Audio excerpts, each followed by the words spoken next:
So bossing up is going to be all about pushing culture forward in business. No. Your own business, Yes. and your own path, your own revenue, your own rights, your own royalties. What does that look like?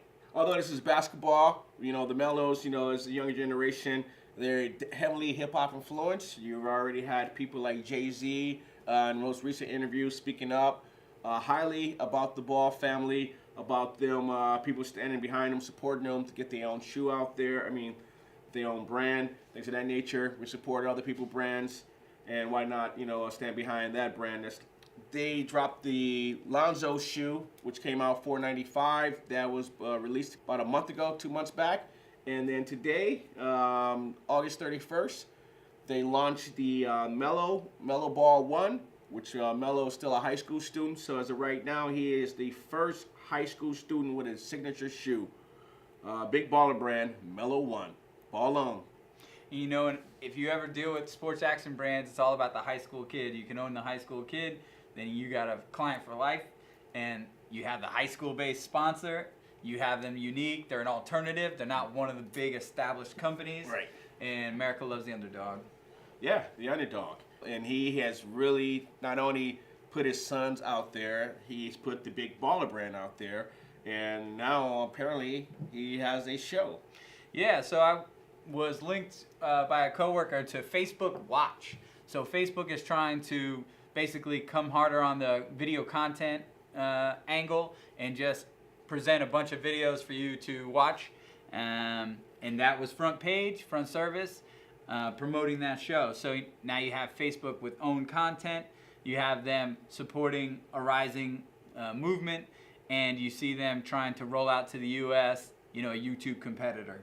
They've done a great job of making content super accessible. You see their user base, a lot of teenagers, super applicable to artists trying to be independent and knowing their worth in the age of content.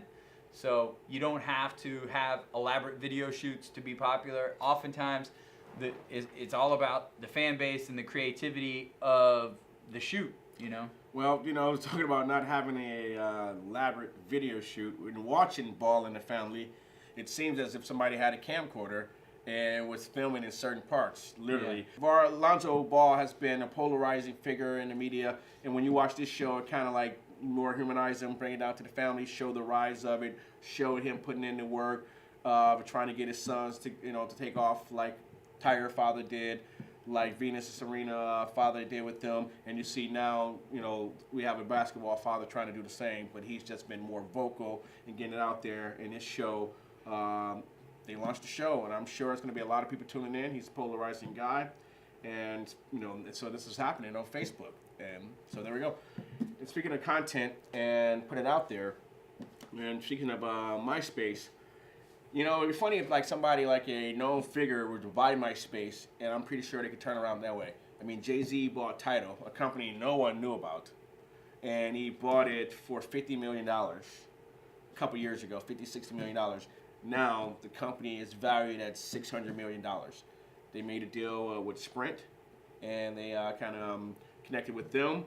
You had Nas. He bought Mass Appeal a couple years ago. It was started off strictly as a magazine. Puffy with Revolt. Yep. Puffy got his own television show with Revolt, and that was something that Television network. Yeah, network. You know, that was something that was worked out with a couple politicians. They had to renegotiate a contract. I don't know if I forgot what company. I don't want to say the wrong name, but I know it was a company that they were trying to renegotiate a contract, and part of the deal was they had to let more shows come through, and with that, this is how Puffy was able to get, you know, Revolt through there.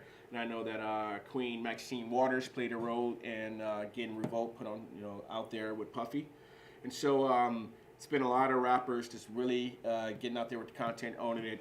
Of course, we have Slim Shady, who has Shade 45, and they got Sway in the Morning. Sway in the Morning is becoming more like the hip-hop version of Howard Stern, and he's really taken off.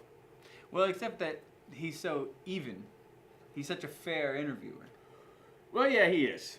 I mean, Howard's brilliant at getting you to be yourself on camera and getting you to say things that you probably wouldn't say to other people.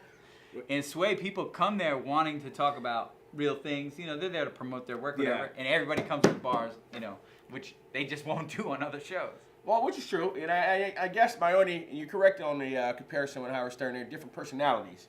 My comparison was the fact that they have a range of guests. Like, Yeah. when you go to like Breakfast Club and things of that nature, it's going to be like more hip hop center. When you go to High 97, they're going to occasionally have people on there that's there to discuss social thing. But when you deal with Sway, you're going to have a wide range. You're going to have Yeah. a country music artist on there. You'll have a actress, a hip hop artist. So it's always something like different. It's the compliments, right? Yeah. So when you go to the Breakfast Club, there's like 0 people saying, "Oh yeah, I remember I saw you here and you were promoting this show and it really influenced me and I always thought, man, that guy's a legend." You hear that every day on Sway. Every time people go on Sway, they're telling him how thankful they are for him repping the culture and for his place in it. Every time people go to the Breakfast Club, they got sunglasses on, answering questions as fast as they can. It's like they're watching the clock a lot of time, unless it's some of their New York people. No, absolutely. And speaking of bossing up, Ice Cube Big 3 just came to end last week. They had a championship game, and Trilogy won the inaugural season championship game. It was a huge success. I mean, I was watching the highlights of some of the games every week, and a lot of cats are still balling out there. I think next year it's just going to get bigger. You're going to see more stars playing, and that inspired Master P to try to get his league going, which is unisex, so they're going to have guys and girls playing on teams, and I know he's trying to launch that for next summer as well.